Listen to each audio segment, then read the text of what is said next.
Buenos días, profesor y compañeros. El día de hoy el grupo número 5 va a presentar su estudio de caso para el curso Diagnóstico e Informe Psicológico. Los integrantes de este grupo son Félix Quispe Eric Marcelo, Jara Reques Ruth Gemima, Ortiz Hurtado Chile Rocío y Tipián Aldazabal Michael Renzo. Y bueno, quien les habla, Chuy Villalobos Elsa Andrea.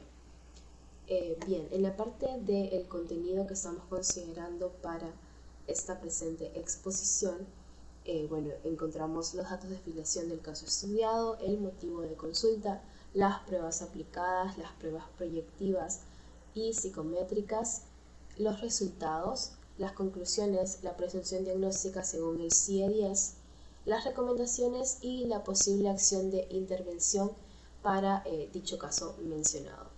A continuación vamos a proceder con los datos de filiación. A continuación voy a presentarles los datos de filiación de la paciente. Su nombre es Almendra Luisa Quispe Mendarán, tiene 25 años, su estado civil es soltera y su grado de instrucción es universidad completa. Ahora, en cuanto al motivo de consulta, tenemos que Almendra nos indicó lo siguiente. Según lo que nos comenta, es que ha empezado a presentar problemas de ansiedad, problemas para dormir, ataques de pánico con eventos de hiperventilación, falta de apetito y también el tema de un estado constante de nerviosismo. Todos estos factores han traído como consecuencia que Almendra renuncie a su trabajo y también que pueda sentirse incómoda con la realización de sus actividades diarias. Hola, ¿qué tal? Mi nombre es Eric. Se han utilizado las pruebas proyectivas o pruebas aplicadas. Están el test Mini-Mental para adultos, el test de Castells de IPF, la escala de ansiedad de Hamilton, la escala de depresión de Monterrey, test de frases incompletas de SAT. El test Mini-Mental para adultos mide el carácter, el cognitivo y se utiliza para medir la demencia. La escala de ansiedad de Hamilton es estado de ánimo ansioso, tensión, temores, insomnio y estado de ánimo deprimido. La escala de depresión de Monterrey evalúa lo que es la depresión.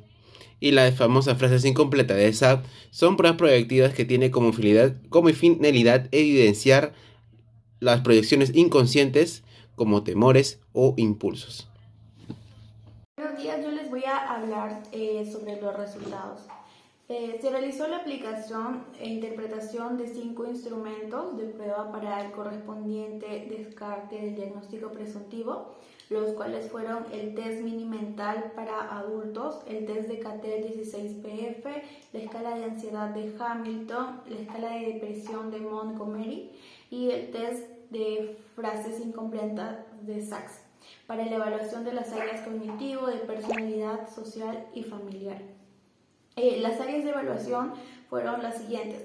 Voy a comenzar por el área cognitiva, donde se evidenció que no existe sospecha patológica ni un déficit cognitivo significativo en la evaluada. Sin embargo, sí existen alteraciones en su rendimiento, tales como dificultades en la concentración, en la memoria y en su capacidad para tomar decisiones. Asimismo, de acuerdo a los resultados del Mini-Mental, se registraron algunos obstáculos en el área de atención y cálculo, lo cual influye también en la percepción de los eventos que la rodean, en el funcionamiento de su persona y en su bienestar integral. En el área de personalidad, Almendra es una joven de 25 años que tiende a ser abierta, afectuosa y participativa, sin presentar problemas para relacionarse socialmente de acuerdo a la variabilidad del contexto en el que se encuentre. Asimismo, la mayoría de situaciones, la examinada manifiesta un pensamiento concreto, tiene claridad en sus objetivos y sus acciones van encaminadas hacia el cumplimiento de los mismos.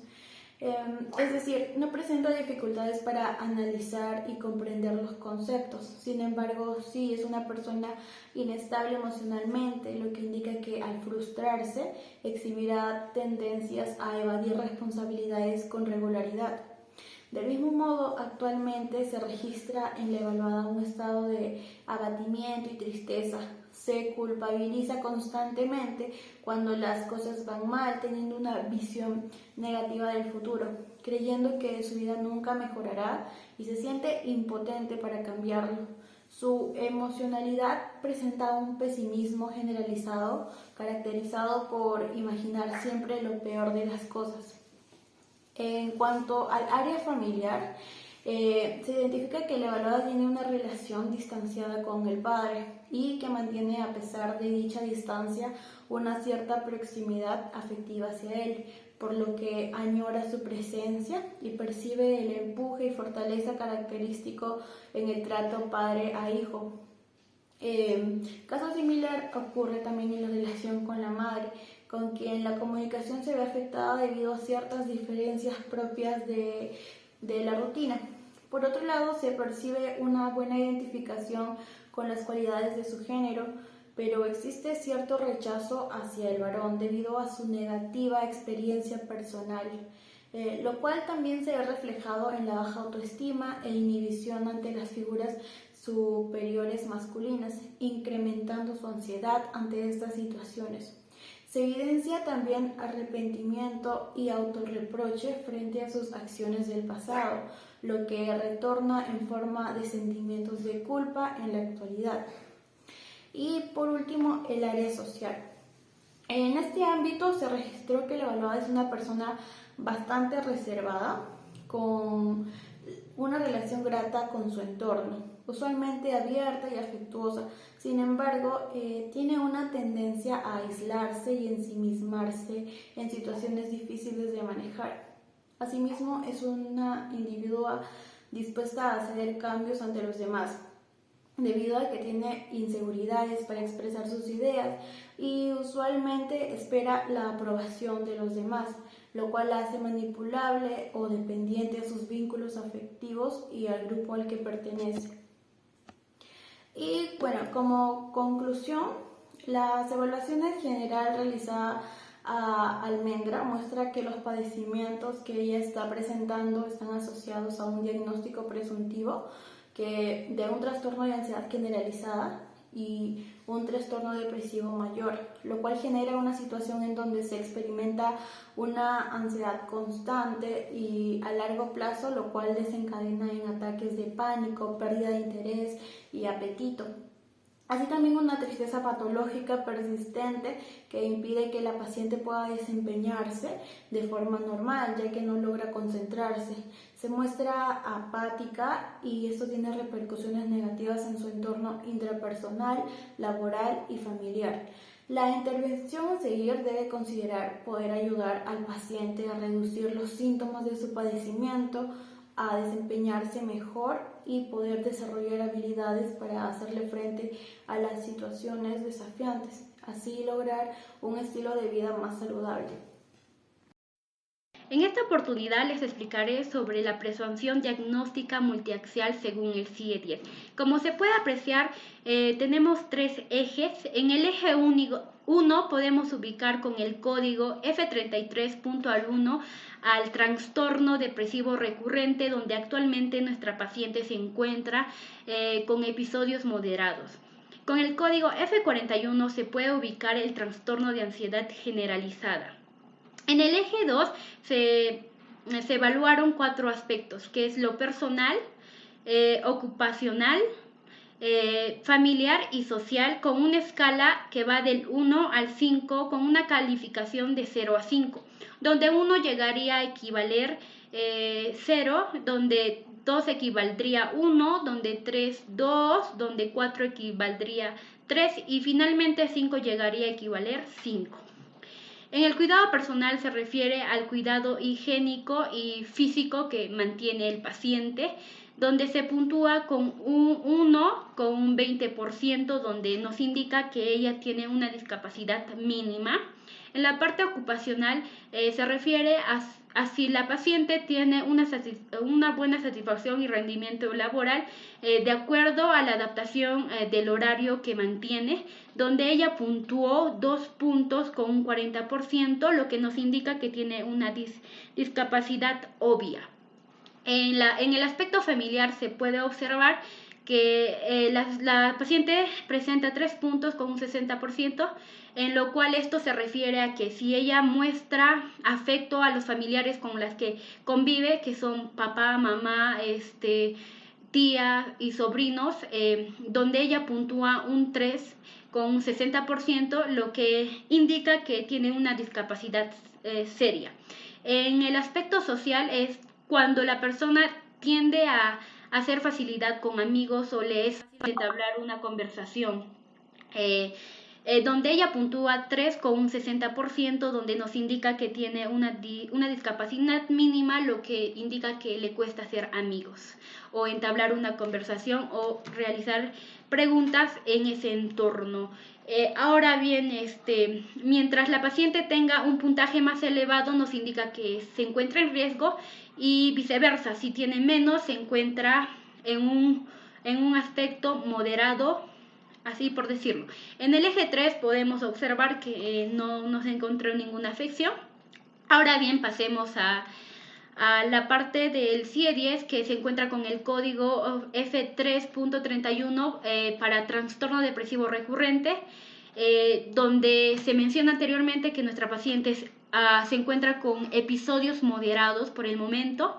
Este trastorno mayormente es caracterizado por episodios repetitivos de depresión, episodios que en la actualidad se encuentra en una gravedad moderada. Como en el descrito F32, nuestra paciente no se encuentra con antecedentes o no tiene antecedentes de manía.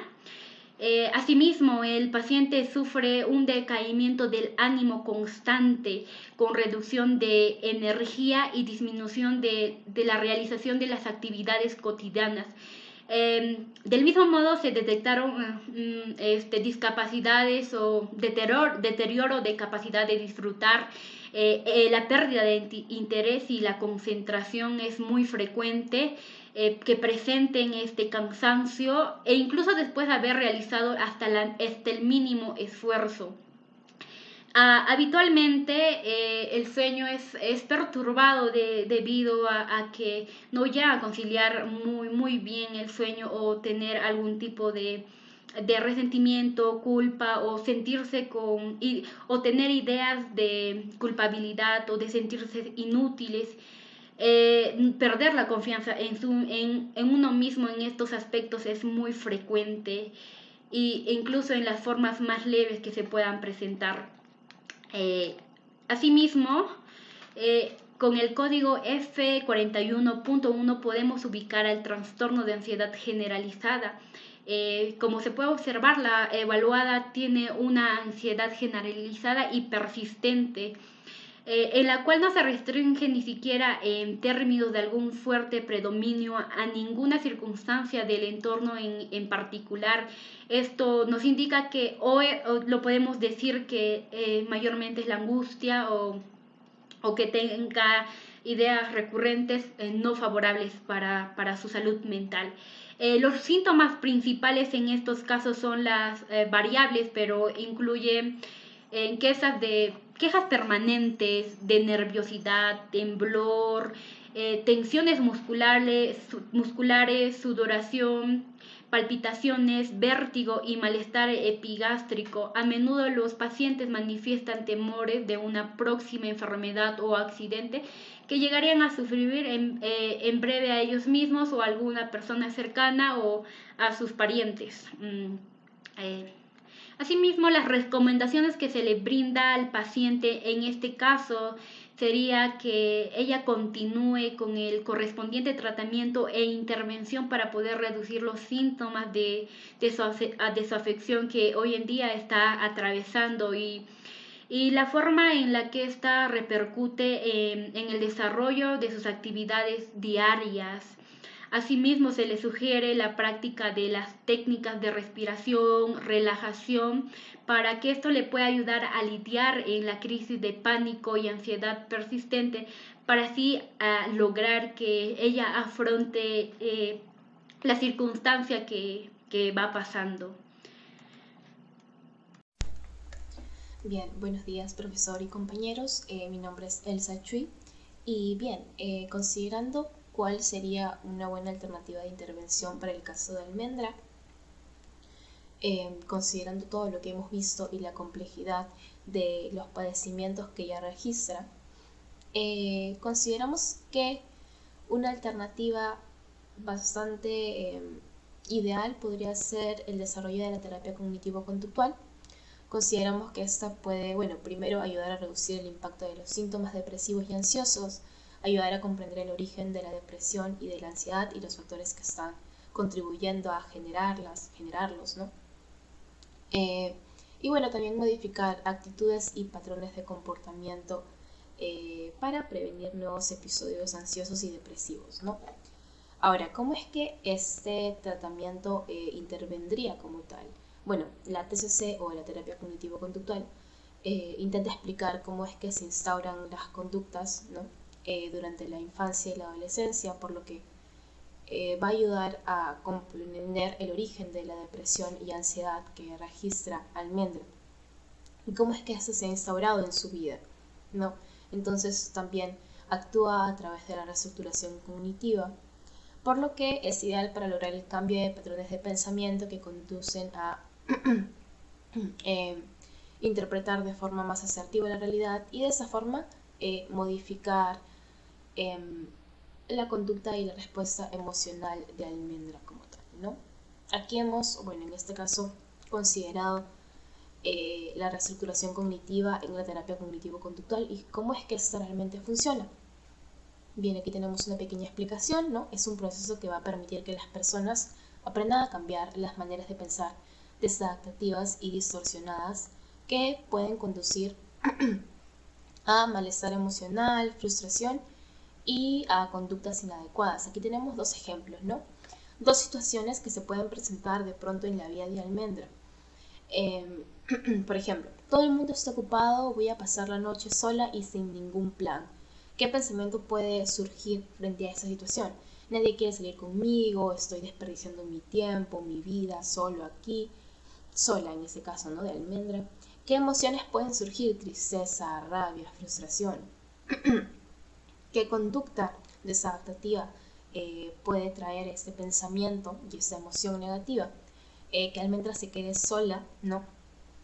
En casa sin hacer nada, rumiando sobre estos malos pensamientos. Entonces, ¿qué propone la reestructuración cognitiva como tal para mejorar la situación, para mejorar y cambiar este patrón de pensamiento negativo? Pensar de esa forma, ¿no? Estoy sola esa noche, pero todo el mundo va a estar sola de vez en cuando y es una buena ocasión para hacer algo que a mí me guste, ¿no? Para hacer lo que yo quiera sin que nadie me moleste, ¿no? Entonces, tenemos aquí una alternativa bastante interesante para una situación que puede surgir en la vida de Almendra y que puede conducirle a un pensamiento negativo, a una emoción negativa o que conduzcan a malestar emocional. Otra situación puede ser una tarea, en este caso académica no, porque actualmente Almendra no se encuentra trabajando ni estudiando, pero puede ser alguna tarea que se le deje en casa, alguna tarea variada, ¿no? General, ¿no? Que debe presentar. De pronto ya puede sentir que es mucho trabajo, que no es buena en lo que hace, no es buena en distintas cosas, que no va a ser buena para desarrollar esa tarea, y el sentir que no cree que pueda desarrollarla de forma ideal. ¿A qué puede generar este pensamiento desadaptativo, ¿no? Sentimientos de ansiedad, de preocupación, de estrés, ¿no? ¿Y qué conducta puede traer? Evitar la tarea hasta el último minuto, es decir, procrastinar, ¿no? Buscar cualquier distracción para no hacerla y al final del día se termina trayendo mucho más estrés, ¿no? ¿Qué pensamiento alternativo podemos proponer para reemplazar el pensamiento negativo inicial? Esa es una tarea difícil que necesita esfuerzo, pero sé que puedo lograrlo si es que divido la tarea en distintas partes y si es que confío en mis habilidades. Entonces, esa es un poco la forma en la cual la terapia cognitivo-conductual puede ser ideal para el caso de Almendra, porque sabemos que Almendra tiene muchos pensamientos negativos sobre sí misma, ¿no? Tiene